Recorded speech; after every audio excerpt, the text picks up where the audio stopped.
intentions to do a few things. Yes. But yeah, I'm not had you either. Yes, let me just comment on that. I think those promises are too many.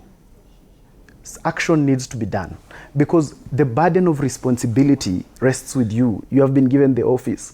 The idea, I'm against the idea of threats of we will arrest, we will charge, we are about to get them. I think that is not what Kenyans put officials in office to do. Kenyans need to see action because the culture of goonism is becoming, and one of the reasons why I'm totally against that thing is because the most affected people are actually young people who are in election. Because it makes election too expensive for a young person. Because a young person doesn't even have enough money to print posters. Now you want a young person to start having money to hire security. Where will they get this kind of money? So security infrastructure does not exist to promise people, and it does not exist to try and scaremonger. It exists so that it can be able to act. If Rigathi Gachagua is guilty of mobilizing goons, he should be arrested. If a member of parliament at UDA is guilty, they should be arrested. This is not a question of which political divide people fall, because at the end of the day, we have a country to protect, and we can't be able to exercise political expediency on the account of the security of the republic. All right. Yeah. On this issue of goonism, Wanjiku, what's your feeling? Are we just making noise for the sake of it? 1 year to the next general election. This is one of the issues that the Kofi Annan Foundation report quoted, that the rising tension and the continuous use of militia, which we now call goons, could be part of the problem next year.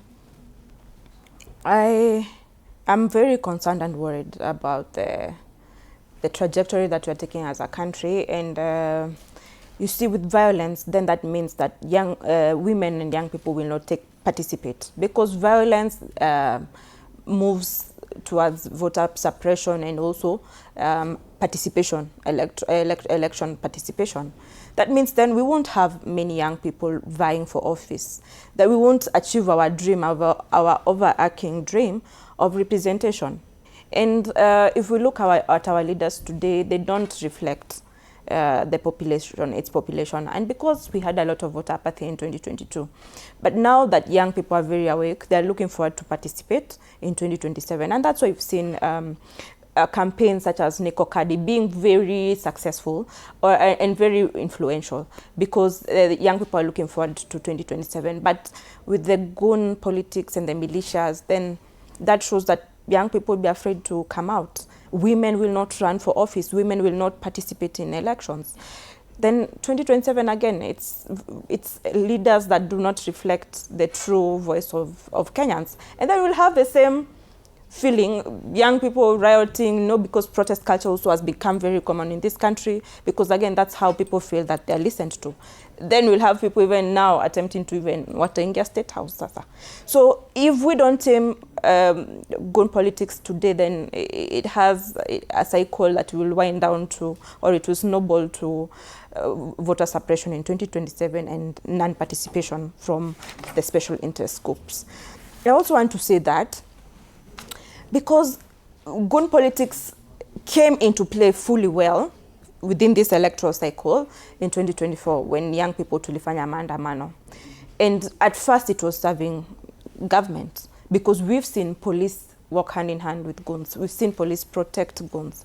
And I've been in spaces where we've been attacked by goons and police were there and they were protecting them. When I was in Kariobangi North, I was in charge of Kariobangi North by election, and we won. And when we were doing our Thanksgiving ceremony in PCA, actually we were tear gassed inside church. When we came out to try and run away, goons were there, ready to attack us. So we've seen them in Witima, we've seen them in Kikuyu, you remember our Kikuyu rally.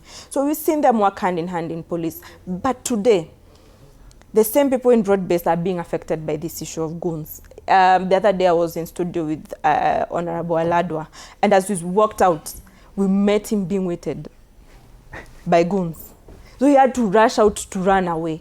So we are seeing that the people who introduced the goons to work for them are now biting them back. Because for a goon, it's who pays me. So whoever is going to be able to afford me, I do not, they have no loyalty. Their loyalty is to money. And again, young people are vulnerable. So they have to, their loyalty will be to money. So now government has to tame this because it's also biting them back.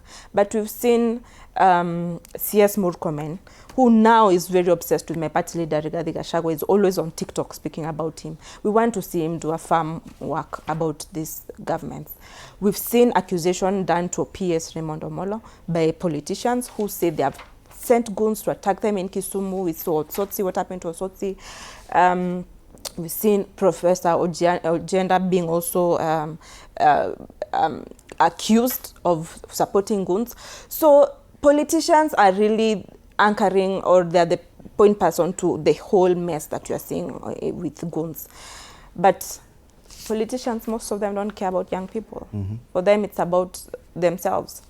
And the more we have young people falling into this goonism, then the more we won't have young people being in decision-making spaces, like the county assemblies, then parliament. And this time, I voted in 2022, and this time in 2027, the public has more confidence in young people. We will have more young people getting into power. I won't say 50% transition, but at least 30%. Okay.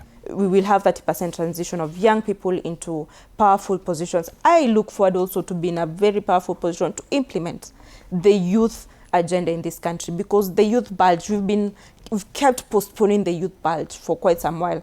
And I think if we stayed true to Kenya Vision 2030, it would have helped us to solve a lot of issues. So even for governments, transiting governments, can we even like hold to key roadmaps that have been given to help solve a lot of issues in our country? All right. And the question therefore is, who's going to handle this issue of goonism? If at all, the blame is on